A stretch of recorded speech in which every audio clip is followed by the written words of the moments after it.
Calendar পাল্টালেই নীলবাড়ির লড়াই, বঙ্গের vote, তার আগে শুরু হয়েছে এসআইআর।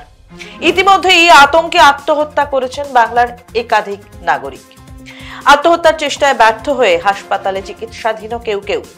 আম বাঙালিকে গ্রাস করেছে দেশ থেকে বিতাড়িত হওয়ার আতঙ্ক। বিরোধীরা বলছেন ঘুরপথে এনআরসি করছে সরকার। অন্যদিকে কেন্দ্রের শাসক বিজেপির রাজ্য নেতাদের হুঙ্কার, অনুপ্রবেশকারী রোহিঙ্গা তাড়াবো। মমতা বন্দ্যোপাধ্যায় প্রথম থেকেই এসআইআর এর বিরুদ্ধে সরব। লোকসভার বাদল অধিবেশন জুড়ে তার দল সরকার পক্ষকে এসআইআর ইস্যুতে নাকানি চোবানি খাইয়েছে।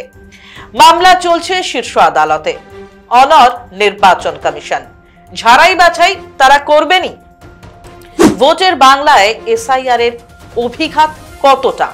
ভোট বক্সে এসআইআর এর ফসল তুলবে বিজেপি, নাকি এই ইস্যুও বুমেরাং হয়ে যাবে? এই ইস্যু কি রাজনৈতিক ডিভিডেন্ড দিয়ে যাবে মমতাকে?